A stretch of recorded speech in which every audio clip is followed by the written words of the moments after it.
कि बचपन से ही इन चीज़ों की तरफ एक एक्सपोज़र हो गया। और मैं बहुत सारी इन्फॉर्मेशन आपको ऐसी दूँगी सर्टेन टॉपिक्स के बारे में जो गूगल इन्फॉर्मेशन नहीं होती, वो रिसर्च से ही आती है।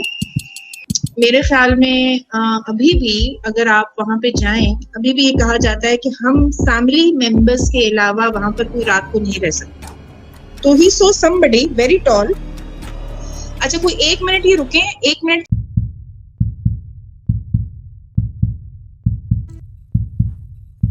लेडीज एंड जेंटलमैन, बहनों और भाइयों, अस्सलाम वालेकुम। उम्मीद है आप सब लोग खैरियत से होंगे, ठीक होंगे। आज आप हमारा एक और रिकॉर्डेड पॉडकास्ट देख रहे हैं। आज हमारे साथ जो मेहमान हैं उनका नाम है इरम गेलानी, जिनके साथ बहुत सारे ऐसे पैरानॉर्मल वाक़यात हुए, बहुत सारी उनके पास कहानियाँ भी हैं, किस्से भी हैं और बहुत ही ज़बरदस्त नॉलेज भी है जो इस फ़ील्ड में हम सीखते हैं, सिखाते हैं और इस दुनिया को जानने की कोशिश करते हैं। तो बगैर ताख़ीर के और इंतज़ार किए तो हम अपने मेहमान को इस स्ट्रीम में वेलकम करते हैं। अस्सलाम वालेकुम इरम, कैसी हैं आप? वालेकुम अस्सलाम। आप कैसे हैं जाज़ भाई? बिल्कुल खैरियत। पहले तो बहुत-बहुत शुक्रिया, आप अपना बिज़ी टाइम निकाल के हमें जो है थोड़ा-सा वक़्त दिया और आप अपने बारे में थैंक यू सो बताएँ। Much for inviting me. जी, आप अपने बारे में बताएँ कि आप इस फ़ील्ड में पैरानॉर्मल की दुनिया में कैसे आईं और आपको इंटरेस्ट कैसे पैदा हुआ? अच्छा जी, सबसे पहले तो जैसे मैंने कहा कि थैंक यू फॉर इनवाइटिंग मी। मैं आपकी फ़ैन हूँ, आपके शो की, आपकी नॉलेज की, और मेरे लिए बहुत इज़्ज़त की बात है कि आज आपने मुझे यहाँ पर बुलाया और हम थोड़ी-सा टाइम जो है वो शेयर करेंगे, अपने एक्सपीरियंसेस शेयर करेंगे आपके साथ, अवाम के साथ। तो आई होप कि वो किसी के लिए सीखने के लिए जो है उनको फ़ायदा दे। तो सबसे पहले मैं अपना थोड़ा-सा तारुफ़ करा देती हूँ। मेरा, जैसे आपने बताया नाम, मेरा नाम सैयदा इरम गिलानी है और मेरा ताल्लुक जो है वो क्वेटा बलूचिस्तान से है, पाकिस्तान के एक शहर से। और करंटली मैं इस्लामाबाद में रहती हूँ और एक जर्मन बायलैटरल एजेंसी में as a head of South Asia programme disaster preparedness and management के तौर पर अपने सरकारी फ़राइज़ जो हैं वो अंजाम देती हूँ। पार्ट टाइम आप कह सकते हैं कि मेरा शौक जो है वो ये पैरानॉर्मल इन्वेस्टिगेशंस या पैरानॉर्मल रिसर्चेस या पैरानॉर्मल किस्से इकट्ठे करना है। अब इस फील्ड में मैं आई कैसे? बेसिकली हमारा जो घर क्वेटा में है अभी भी, वो हॉन्टेड था और वहाँ पर मेरी वालिदा के साथ ये वाक़यात शुरू हुए और फिर जब हम पैदा हुए और आगे हमारे साथ भी बहुत सारी ऐसी चीज़ें हुई कि बचपन से ही इन चीज़ों की तरफ एक एक्सपोज़र हो गया। फिर वक़्त के साथ-साथ स्टडीज़ भी करनी मैंने शुरू कर दी, मैंने किस्से इकट्ठे करना शुरू कर दिए, मैंने लोगों के साथ बातचीत शुरू कर दी, तो मुझे पता चला कि हर दूसरे-तीसरे बंदे के साथ कोई ना कोई अनएक्सप्लेन्ड मिस्ट्री या वाक़या उनके साथ या उनकी फैमिली में किसी के साथ या किसी दूर-दराज़ के रिश्तेदार के साथ ज़रूर हुआ होता है। And they want to talk about it, लेकिन वो बात कर नहीं पाते क्योंकि उनको लगता है कि लोग उनको जज करेंगे, उनको दीवाना समझेंगे या समझेंगे कि वो अटेंशन सीक कर रहे हैं या वो पिटी हासिल कर रहे हैं। तो बहुत से लोग कंफर्टेबल नहीं होते अपने एक्सपीरियंसेस आपके साथ शेयर करने में। तो आई एम समबडी जिसके साथ कुछ वाक़यात खुद हुए, कुछ मेरे रिश्तेदारों इमीडिएट फैमिली में हुए। फिर मेरे घर में काफ़ी सारी ऐसी चीज़ें हुई, जैसे मैंने आपको बताया, it was a haunted place, it is a haunted place, कि वो फिर मैं शायद कंफर्टेबल हो गई इस टॉपिक के साथ। और फिर मैंने जब लोगों के साथ बातचीत शुरू की तो वो भी कंफर्टेबल होके अपनी चीज़ें मेरे साथ शेयर कर लेते थे और करते हैं।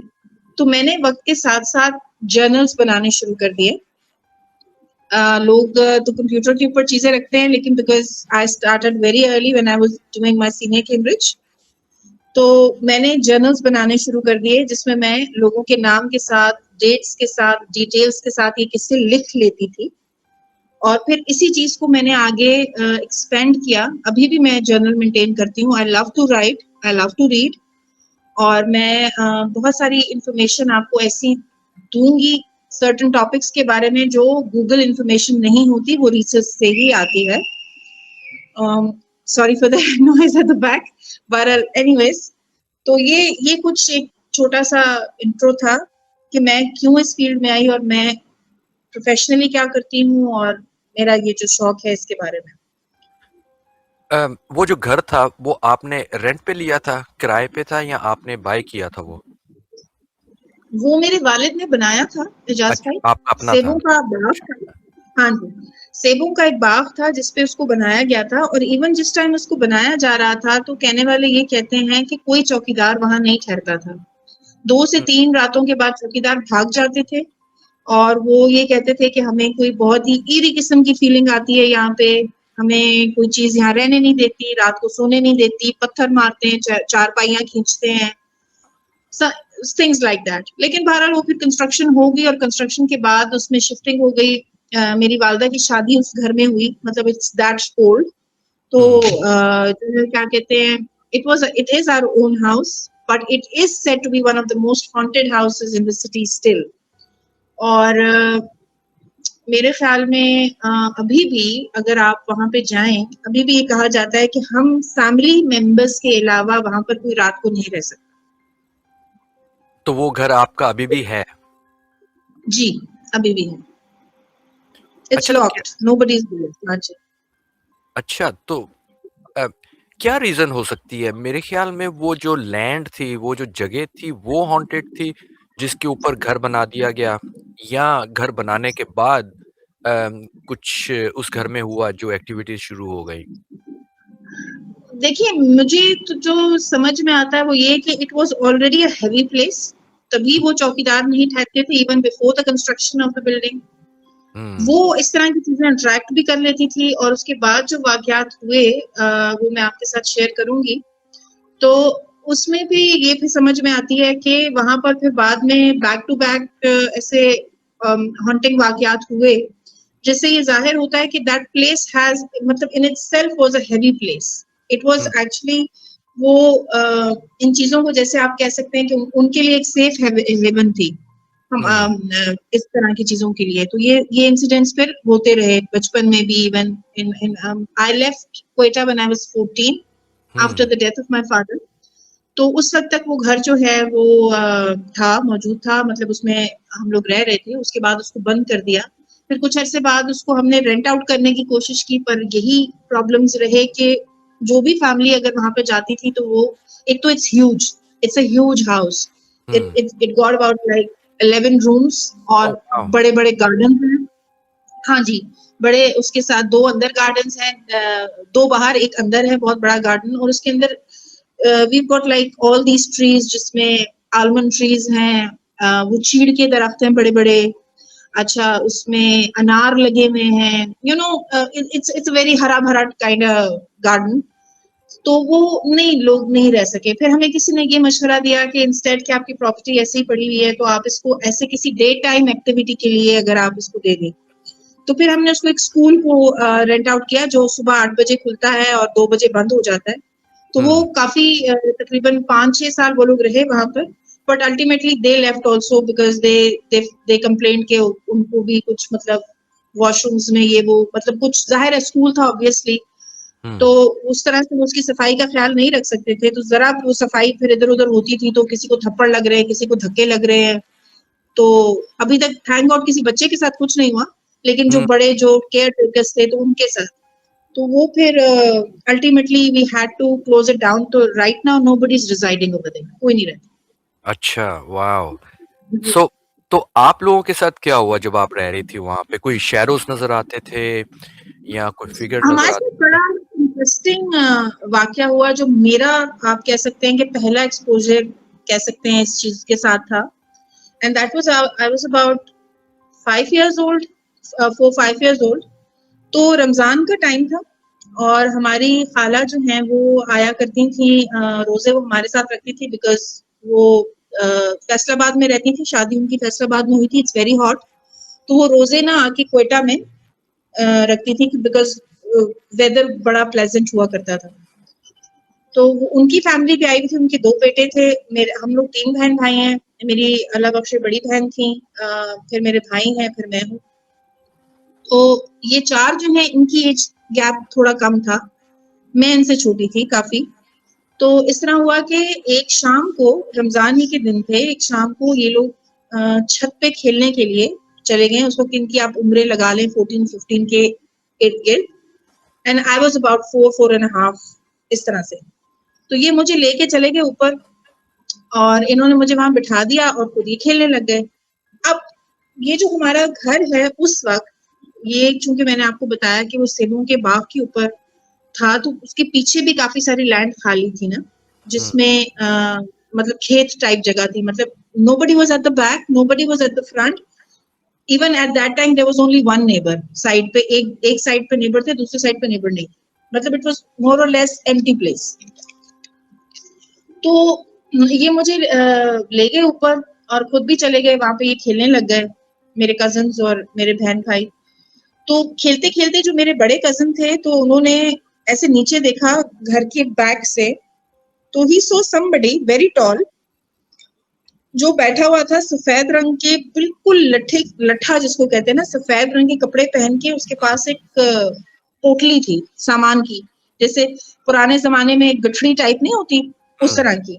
वो उसने साइड पे रखी हुई थी और उसका सर झुका हुआ था, and he was sitting besides the wall of our house. वो हमारे घर के दीवार के साथ बैठा हुआ है। अच्छा। अब मेरे कज़िन को ये लगा कि maybe he is peeing over there. तो उसने क्या किया कि उसने कहा, ओ कोई बदतमीज हमारे घर के पीछे जो है ऐसे कर रहा है, you know how kids are. तो वी हैड ये थोड़ी सी बजरी पड़ी हुई थी छत पे, तो उसने बजरी में से 3-4 पत्थर उठाए हैं, and he threw those pebbles on that person.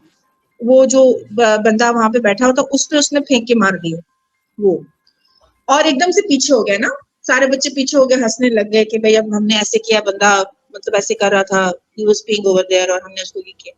अच्छा, कोई 1 मिनट ये रुके, 1 मिनट के बाद इन्होंने जब ऊपर देखा है, तो ही वाज नॉट देयर। अब ये मुमकिन नहीं था कि जो जगह बहुत दूर तक नजर आती है और बिल्कुल खाली है, वो एकदम से गायब हो जाए। अब वो कहीं से चलता हुआ उनको नजर तो आना चाहिए था। अच्छा, मेरे कजिन को एकदम से फील हुआ, he felt something, I don't know what, बस उसने कहा कि ओ यार सब नीचे चलते हैं। एंड व्हाट हैपेंड कि इन्होंने मुझे उठा लिया कि मैं इनको स्लो डाउन ना करूं, और मुझे उठा के ही सारे भाग के नीचे आ गए और मेरे जूते ऊपर छोड़ दिए इन्होंने। नीचे आए तो अम्मी ने पूछा कि भाई क्या बात है, तुम बड़े भागते हुए आ रहे हो। तो उसने कहता है कि वो आंटी जी, इस तरह कोई बंदा था, हमने उसको पत्थर मारे, लेकिन वो गायब हो गया, वो फिर नजर नहीं आया। तो मेरी अम्मी ने कहा कि बहुत अच्छा किया, बहुत अच्छा हुआ ना, अभी वो तुम लोगों का you know the way Ammis are. अम्मी ने कहा अच्छा, अभी तुम लोगों का वो अब्बा आएगा, अभी वो आके शिकायत करेगा ना, तो तुम लोगों को पता चलेगा, पता नहीं किसको पत्थर मार के आ गए। अब मैंने रोना धोना डाला हुआ कि जी मेरे जूते ऊपर रह गए। तो फिर अम्मी खुद ऊपर गई और ऊपर जाके उन्होंने वो मेरे जूते उठाए, इर्द गिर्द देखा, there was nothing, and then she came down.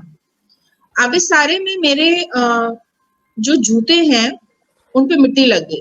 तो my mother was cleaning them outside ना, पानी डाल के तो उनको साफ कर रही हैं, लॉन के साथ एक नल लगा हुआ था उस पे। तो अचानक हमारी जो वो सीढ़ियां थी, उससे पेबल्स आने शुरू हो गए नीचे, जैसे कोई उनको मतलब आहिस्ता आहिस्ता धक्का देके नीचे गिरा रहे हैं। Not that somebody is throwing them on you, उनको आहिस्ता आहिस्ता नीचे फेंक रहे। तो अम्मी ने वहीं से आवाज दी कि वो मेरे कजिन का नाम था सुहेल, तो उनका सुहेल, वो आ गया जो तुम्हारा रिश्तेदार जिसको तुमने पत्थर मारे ना, अब वो पत्थर मार रहे ऊपर से। अच्छा, तो उनको कुछ तो पता था? मतलब शी वो जस्ट सेड समझ इट कि उन्होंने, हाँ, कि इन्होंने समझ ऐसे किया है, तो उनका आ गया तुम्हारा रिश्तेदार ना पत्थर मार रहा है। Because till then everybody was thinking कि वो जिसको मारा था वो तो कोई इंसान था या जो भी था। ओह। इतने में मेरे अब्बा ने अंदर से कहा कि पत्थर कैसे आ सकते हैं, चारों तरफ से तो छत बंद है, तो वो छत पे कैसे आया। अच्छा, एकदम सारे साकित हो गए कि भाई ये क्या हुआ। तो अब्बा जो है वो ऊपर चढ़े, ऊपर चढ़ के उन्होंने इधर उधर देखा, there was nobody but pebbles नीचे आए हुए थे। तो थोड़ा सा जहन में आई कि पता नहीं क्या है, लेकिन बहरहाल nobody give it a second thought, और उस रात हम सो गए। अब वो रात जब हुई है, तो जो मेरा बेड था, जिस बेड पे मैं अम्मी के साथ थी, I was sharing a bed with her, something started knocking underneath, टक ओह! टक टक टक टक टक टक टक। हाँ, अब अम्मी को समझ ना आया कि ये क्या है, कहीं से आवाज आ रही है, क्या हो रहा है। अच्छा, मेरी माँ की आदत ये थी कि वो अपने पास टॉर्च भी रखती थी, घड़ी भी रखती थी, यू नो, लाइक मदर्स, तस्बीह, घड़ी, टॉर्च, ये सब चीजें ना। तो उन्होंने एकदम से टॉर्च जलाई, टॉर्च जला के बेड के नीचे देखा, नथिंग, कुछ भी नहीं। अब जब वो सर रखी है अपने बिस्तर पर, सरहाने पर, तो टक टक टक टक टक वो नॉक कर रहा है कोई, और जब नीचे देखे तो कुछ नहीं, तो शी वाज स्पूक्ड, वो डर गई। अब सहरी पे उठना था सबने, तो ये सहरी तक बैठी नहीं, जागती नहीं, पढ़ती रही। जब सहरी पे सब उठे तो इन्होंने कहा कि भाई मुझे तो समझ नहीं आ रही, लेकिन मेरे बेड के नीचे somebody was knocking। तो मेरे अब्बा ने कहा कि आप वो हो गई हैं, वो बच्चों ने शाम को ऐसी हरकत की, फिर वो पत्थर आए, तो आपके जहन में शायद ये आ रहा हो सकता है आप सोई हो, आपको ऐसा फील हो रहा हो कि ये ऐसे है। I mean, he meant to से कि शी इज इमेजिनिंग इट, तो ऐसी कोई बात नहीं हो रही है वो। तो खैर बहरहाल सहरी वगैरह की, सहरी के बाद सो गए। सहरी सहरी के बाद जो है, द नॉकिंग स्टार्टेड अगेन, अच्छा। और इट वेंट ऑन जब तक कि फजर नहीं हो गई। फजर के बाद नॉकिंग खत्म हो गई। My mother listen to it very carefully, उनको समझ में आया कि भाई कोई नीचे टक टक टक टक टक टक कर रहा है। तो सुबह वो बहुत परेशान थी, सुबह उन्होंने फिर नानी से भी बात की, सबसे बात की, तो किसी ने भी इस बात को कोई ऐसे खातिर में नहीं लिया, but that was just the start of it. उस रात जब सब सोए, the knocking started under everybody's bed. Wow! हाँ, चाहे वो मेरे वालिद साहब हैं, चाहे वो मामू हैं, चाहे वो बच्चे हैं, सबके बेड्स के नीचे टक टक टक टक टक टक टक टक। It's like somebody is knocking, somebody doesn't want you to sleep, you know। अब ये हर कोई अपने अपने बिस्तर पे उठ के बैठ रहा है, और फिर आवाजें दे रहे हैं ना एक दूसरे को। आई रिमेम्बर, वो मेरे जहन में वो आ रहा है कि भाई फलां, तुम्हें आवाज आ रही है? हाँ जी, आवाज आ रही है। अब लेटते थे तो आवाज आती थी, जब उठ के बैठते थे तो बंद हो जाती थी। And this thing started under the beds of everybody. अब तो वाह! सबकी समझ में आ गई कि what ever it is, it's not natural, ये क्या है। तो खैर बहरहाल वो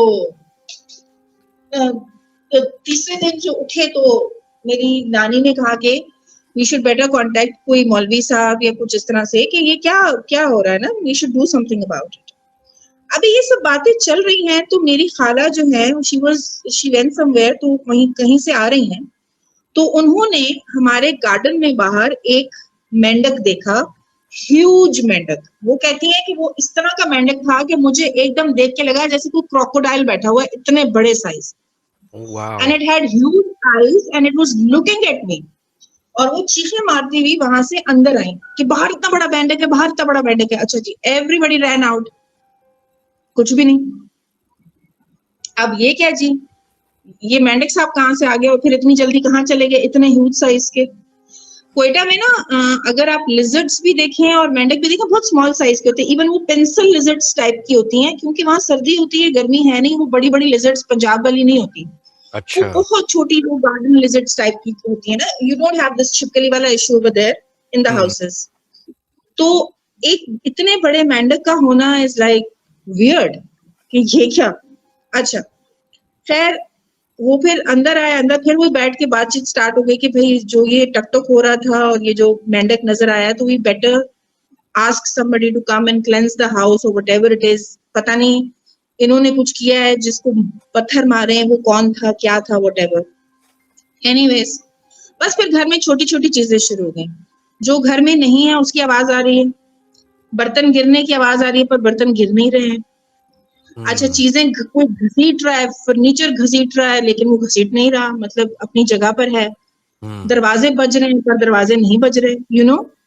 एक साउंड, बस वो एक अजीब सी, और पूरे घर की फीलिंग इस तरह से हो गई कि everybody's I started to water. हर किसी की आंख में से पानी निकल रहा है, जैसे इन्फेक्शन नहीं हो रही, इस तरह हुँ, से। और रात को वही काम, जैसे ही लाइट्स ऑफ हो, हर कोई बिस्तर पे पहुंचे, टक टक टक टक टक टक टक टक स्टार्ट। अच्छा, अब इस सारे चक्कर में my brother, he saw a kid. ये कमरे में गया, तो वहां इसने एक बच्चा देखा, बच्चा was half, he was like in air, it doesn't have any legs, उसने शर्ट भी नहीं पहनी हुई थी और कोई लेग्स भी नहीं थी उसकी, और वो जैसे हवा में हिल रहा है। ये चीखो पुकार करके बाहर आ गया कि भाई अंदर इस तरह की चीज है। फिर देखा तो कुछ भी नहीं। फिर जो है क्या कहते हैं, एक जो बहुत ही वियर्ड चीज थी वो ये थी कि जब सहरी, मतलब शाम को हम अपना किचन क्लीन करके सोते थे, तो जब सहरी बनाने के लिए जाते थे तो सहरी में पूरे किचन के अंदर लीमू के छिलके जगह जगह, विच वॉज अनएक्सप्लेनेबल कि ये क्या है। और बाकायदा जैसे तड़का लगाने की आवाज आ रही है, जैसे कुछ पकने की आवाज आ रही है, इस तरह से। तो अभी ये सारा सीन बहुत बैड स्टार्ट हो गया। तो कोई इसमें कोई 5वीं 6ठी रात हुई तो टक टक के साथ साथ पानी के ड्रॉपलेट्स भी गिरने शुरू हो गए। And it was they were like having a bad odour, गंदी बदबू वाले। 2 से 3 कतरे छिट्टे से लगे और वो बदबू फैल जाए, और भाई छिट्टा कहाँ से आया, पानी कहाँ से आया। तो फिर somebody told us कि वहां पर एक मस्जिद था, मस्जिद गौसिया के नाम से, उसके जो आलिम थे कि वो बहुत अच्छे हैं, आप उनसे जाके हिसाब कराएं और ये वो। तो खैर उनको बुलाया, वो आए और उन्होंने फिर जब हिसाब किया या जो भी उनका तरीकाकार था वो जब किया, तो उन्होंने कहा कि पश्तो में उन्होंने कहा कि वो जा रहा था, बच्चों ने तंग किया तो आ गया, लेकिन चला जाएगा, आप लोगों को सिर्फ सबक सिखाना चाहता है। तो इससे समझ में आया कि वो जो मुसाफिर जिसको पत्थर मारे गए थे, इट वाजंट अ मुसाफिर, और वो जो कुछ भी हमारे साथ स्टार्ट हुआ वो उसकी वजह से हुआ। तो फिर उन्होंने हमें उन्होंने घर के चारों कोनों में अजानें दी, हमें कहा कि हम बच्चों को जितने मस्कीनों को खाना खिला सकते हैं वो खाना खिलाएं दुआ करके, और उसके बाद 4-5 कीले दी जो कि 4 घर के कोनों में लगानी थी और 5वीं गार्डन के बीच में। तो उन्होंने कहा कि इसके बाद जो है होपफुली आपका जो ये सिस्टम है घर का वो ठीक हो जाएगा। और फिर हुआ कि जब ये वाकया हो गया, मतलब ये जब वो आके चले गए, तो फिर चीजें स्टार्टेड टू डिम आउट, और फिर वो करते करते करते फिर वो टक टक खत्म हुआ, पानी खत्म हुआ, वो जो वियर्ड सी चीजें नजर आ रही थी। अच्छा, इसमें एक दिन ये भी हुआ कि हमारे नेबर्स ने हमसे पूछा कि आपके घर कोई बुजुर्ग आए हुए, कोई मेहमान आए हुए आपके? तो हमने कहा नहीं। तो कहते हैं कि हमने देखा है वो रोजाना सुबह अजान के वक्त जो आपका गेस्ट रूम है उसके बाहर, गेस्ट रूम का क्वेटा में इस तरह से उसको औताक कहते हैं, तो औताक का दरवाजा बाहर भी होता है जहां से बाहर से ही मेहमान आए और बाहर से ही चला जाए, मतलब वो घर के अंदर से रास्ता, मतलब 2 रास्ते होते हैं। तो वो जो बाहर वाला रास्ता है तो वो कहते हैं कि उस पे एक बुजुर्ग बैठ के वजू करते हैं और बड़ा ही नूरानी चेहरा है उनका। तो हमने कहा कि हम पूछेंगे कि भाई आपके घर कोई मेहमान आए हुए? तो वो भी कोई बुजुर्ग भी लोगों को नजर आता रहा, लेकिन वो हमने नहीं देखा। बहरहाल फिर जब ये सारी हमने जो तोड़ उन्होंने दिए थे वो किए, तो उसके बाद जो है कुरान खानी भी कराई, एक मिलाद भी कराया, तो फिर थिंग्स सेटल डाउन। हमारे घर से जो है वो फिर खत्म हो गया वो सारा scene, and everything was settled by the time कि बहुत साल बाद जब मेरी बहन की शादी होने वाली थी, तो उस वक्त गलती से कंस्ट्रक्शन के दौरान वन ऑफ द कील got out, but that is the story for another time. The nail came out. The keel. The nail came out. One of the nail came out, and then again चीजें फिर happenings शुरू हो गई। फिर मैंने कहा कि that is the story for another time. कि वो फिर एक different episode start हो गया जो पहले episode से बहुत different था। But this was the episode that actually exposed me to these things. और मैंने मेरा इंटरेस्ट डेवलप हुआ और फिर मैंने चीजों पे रिसर्च करनी शुरू की और चीजें इकट्ठी करनी बहुत छोटे से शुरू कर दी थी। I used to cut these kind जो खबरें होती हैं, मैं न्यूज़पेपर से काट के तो अपने पास जर्नल में लगा दिया करती थी कि मुझे याद रहे, क्योंकि इस तरह की कोई सनसनी वाली बात या एक उस वक्त एक सीरीज आती होती थी अनोखी बातें के नाम से, वो अनोखी बातें भी मैं जिन जिन के किस्से होते थे रियल तो वो मैं रखती थी। मतलब this is how it all started. Wow! That is amazing and scary. तो वो शख्स जो था जिसको पेबल मारे थे, पत्थर मारे थे, वो कोई और ही मखलूक थी। तो वो आपके घर में आ मोस्ट गई। प्रोबेबली तो वो जी। कितना अरसा चला ये सारा मामला? तकरीबन महीना, डेढ़ मैं महीना? बोल रही हूँ, तकरीबन ये रमजान तो पूरे चला और ईद के कुछ 5-7 दिन के बाद तक, लेकिन रमजान पूरे चला। रमजान में चूंकि वो जिनको हमने बुलाया था वो अवेलेबल नहीं थे हुँ, और वो फिर बाद में हमें ईद के टाइम पे अवेलेबल हुए। फिर जो उन्होंने चीजें दी फिर उनको करने में, एग्जीक्यूट करने में ऑब्वियसली 5-6 दिन लगे। हुँ, और थोड़ा हम उस वक्त ये भी चाहते थे, आपको पता है कि वो वाला टाइम था जब people used to keep privacy ना, कि हम हर किसी को डरा ना दें कि हुँ, बुला के कि जी आज हमने कुरान खानी करनी है बिकॉज देर जिन या हॉन्टिंग्स हो रही है हमारे घर में या कुछ इस तरह राइट। तो वो फिर इसमें अबाउट लाइक महीना डेढ़ का एक एपिसोड है जो चला फिर। Oh wow!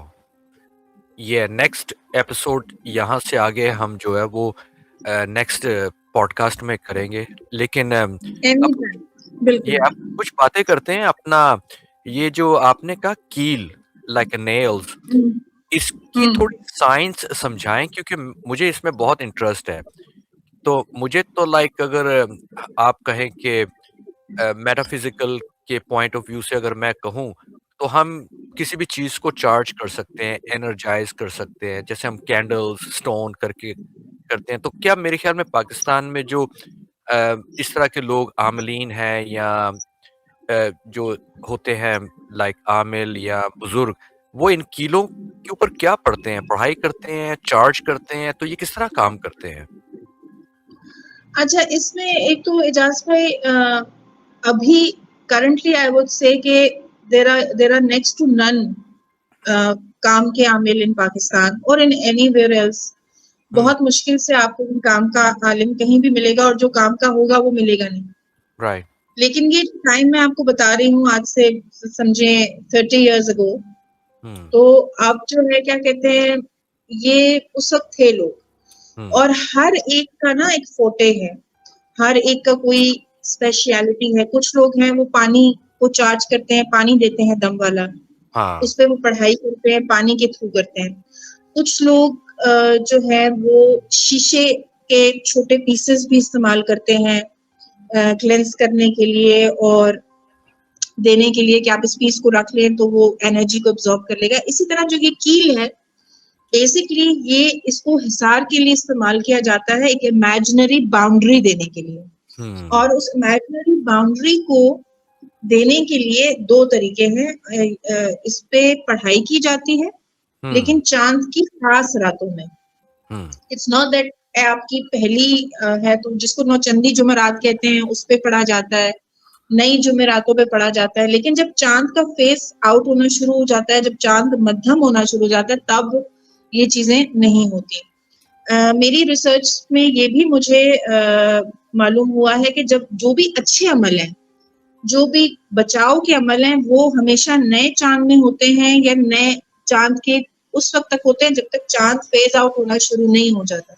हुँ, ये जो अंधेरी रातों वाले अमल हैं या जिस पे चांद कम हो जाता है, ये वाले जो अमल हैं ये बुरे बुरे टाइम के बुरे टाइम है और इन पे बुरे अमल किए जाते हैं। तो coming back to the nails, तो इन नेल्स को एज अ इमेजिनरी हसार या बाउंड्री के तौर पे इस्तेमाल किया जाता है, इन पे पढ़ा जाता है और इनको चार्ज किया जाता है। और इनकी कोई एक खास एक वो होती है कि ये इतनी गहरी हो और इनको इस मकाम पर लगाया जाए उन आयात को पढ़ के। हुँ, और ये फिर उस जगह को एक बाउंड्री दे देती हैं, उसको इन चीजों को ऑफ लिमिट कर देती हैं, एक हुँ। अनसीन बाउंड्री दे देती हैं। मैंने एक जगह देखा था पाकिस्तान में कि किसी के घर में हम्म, इस तरह 4 कील लगे हुए थे, उस कमरे के हम्म, अंदर। मैंने तो नहीं पूछा उनसे हम्म, क्योंकि ज़्यादा मेरे दोस्त के कोई जानने वाले थे। तो हुआ क्या हम्म, कि उन कीलों के दरमियान में उन्होंने धागा भी बाँधा हुआ था। इस तरह 4 धागे बाँधे हुए थे उस कमरे के अंदर। अच्छा, कुछ लोग ये भी अच्छा, करते होंगे। और दूसरी बात ये है कि सुना गया है कि ये जिन्नात जो हैं ये आयरन से बहुत डरते हैं, जो प्योर लोहा यस, होता है। प्योर क्योंकि लोहा, जी, तो जो बनाने वाले हैं आमलीन, वो ये नहीं करते कि कोई भी कील ले लिया, वो मेक श्योर करते हैं कि वो प्योर आयरन का हो। और हाँ क्योंकि जी। आयरन के बहुत सारे फ़ायदे हैं, क्योंकि ये एक धात है जो कुरान में बताया गया है और ये एक वाहिद धात है जो आसमान से उतारा गया है। कुरान में कहा गया है कि जी हमने हाँ, जी इस हाँ, लोहे को आसमान से उतारा है और इसमें बहुत सारे फ़ायदे हैं। जी, इसमें आप हथियार बनाएँ, जी, अपने फ़ायदे के लिए इस्तेमाल जी, करें। अब वो हथियार जो हैं वो जिन्नात के खिलाफ भी हो सकते हैं, जिस तरह कुरान ने कहा। जी, बिल्कुल। तो ये एक वाहिद हुँ, मेटल है जो अच्छा, आप अगर ये देखें तो सिखिज़्म में जो सिख ब्रदर्स हैं, हुँ, वो अपने हाथ में ना कड़ा पहनते हैं और वो भी सॉलिड आयरन का होता है। अब उसके पीछे क्या हुँ, मंतक है, उनका एक बिलीव है कि क्योंकि मैंने तो यहाँ पे सिख ब्रदर्स के साथ काम किया है, तो मैं उनसे पूछ रहा था कि ये जो आप कड़ा पहनते हैं, क्यों पहनते हैं? तो कहते हैं कि ये हमारा एक बिलीव होता है। उनकी 5 चीज़ें होती हैं, जो हर मर्द ने करनी होती हैं। मेरे ख़्याल में मुझे याद नहीं, एक कंघा रखना है, एक कड़ा पहनना है और 3-4 और चीज़ें हैं उनकी। बाल बाँधने हैं, तो हुँ। इस तरह के तो जो अपने पास हो हाँ, चाकू रखना है या खंजर रखना है, तो ये उनके बिलीव में है और खंजर और चाकू भी लोहे का हो।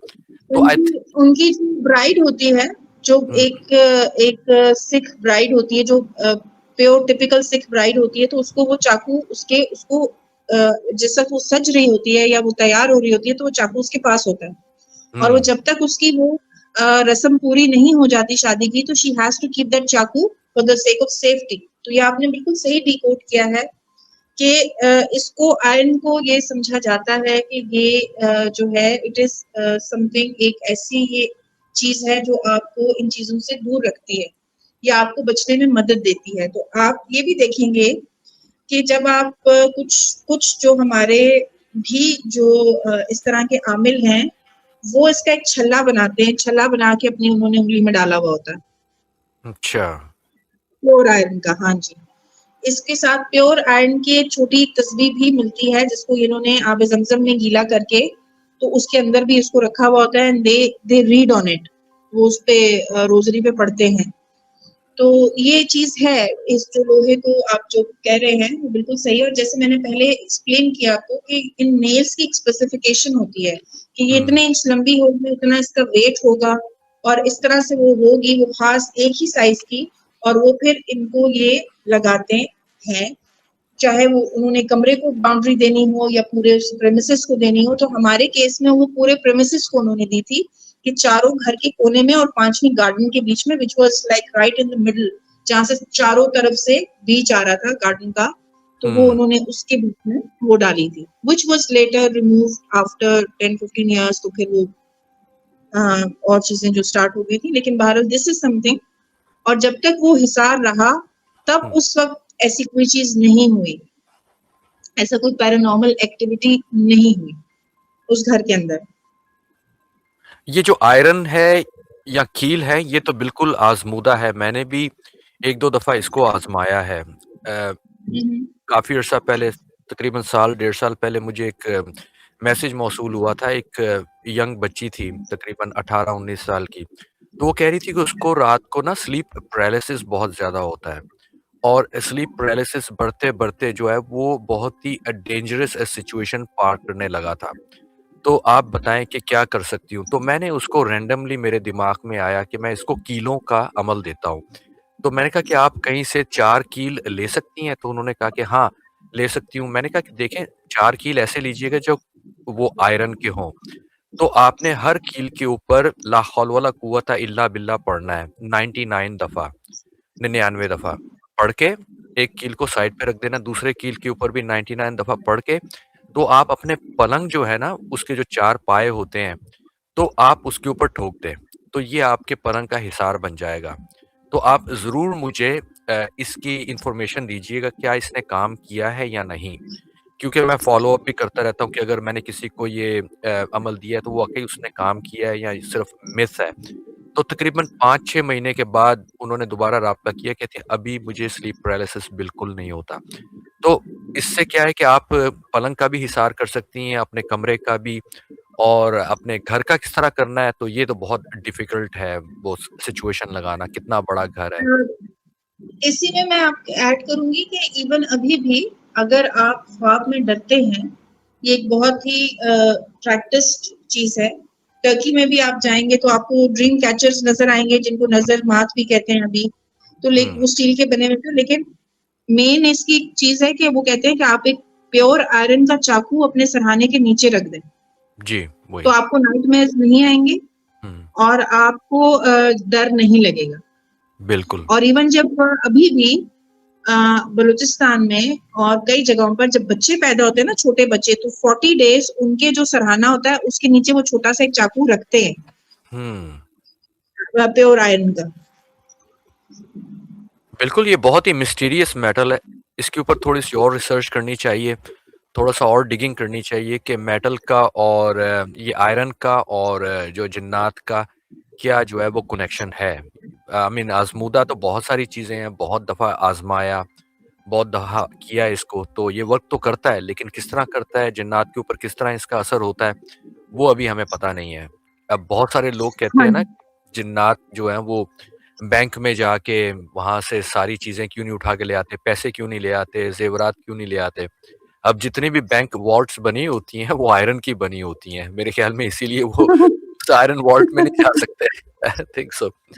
सो नहीं, हमें ना एक चीज जरा समझनी चाहिए, वो ये कि एक हमारे साथ जो कुरान पाक में जिक्र है कौम का, जिन्नात का, तो ऑब्वियसली वो है, इसमें कोई शक नहीं है, कोई दो राय नहीं है। लेकिन आप ये समझें कि जैसे आप भी बाउंड्रीज में हैं, बीइंग अ ह्यूमन, इस तरह आपको नहीं पता कि उधर भी कोई ना कोई तो बाउंड्री होगी। अब ये तो नहीं है कि आप बस अपना वर्ल्ड छोड़ के इंसानों के वर्ल्ड में घुस गए हैं, आपको अपना कोई काम ही नहीं है और आप बैंक तोड़ रहे हैं, आप डकैतियां कर रहे हैं, और वैसे भी पैसों को उन्होंने क्या करना है, हमें क्या पता उनके पास कौन सी करेंसी चलती है। हाँ, सही बात है। तो क्रिप्टो। लेकिन जस्ट टू मतलब लोग करते हैं ऐसी बातें, लेकिन आई बिलीव कि हर चीज का एक लिमिट है ना, हर चीज की बाउंड्री है। उनको भी उनकी बाउंड्री दी गई है, ये नहीं है कि उनको उनकी बाउंड्री दी नहीं गई है। और अगर आप हजरत सुलेमान के किस्से पढ़ें जो कोट हुए में हैं जिन्नात के, तो उसमें बाकायदा उन बाउंड्रीज की वो है, मतलब बोला गया है, उस पर बताया गया है कि बाउंड्रीज हैं। अब एक किस्सा है, मैं उसको गलत कोट ना करूं, सिर्फ बहुत छोटा सा मैं आपको ये कहूंगी कि करबला के वाक़े के दौरान ये कहते हैं कि जिन्नात का जो सरदार है वो इमाम हुसैन की तरफ आया था कि उनकी हेल्प करे। ये बहुत एक मशहूर है उसमें कि ज़ाफ़िर वो उसकी शादी थी, वो अपनी शादी छोड़ कर आया कि मैं आपकी हेल्प करूं, आपको इनसे बचाऊं, आप इजाजत दें। लेकिन इमाम हुसैन ने उसको इजाजत नहीं दी। तो अब यहाँ पे हम कहेंगे वो जो है वो क्यों इजाजत मांग रहा था, वो सब पलट देता, वो फलाना कर देता। ऐसा नहीं है, हर चीज अपनी बाउंड्री में है।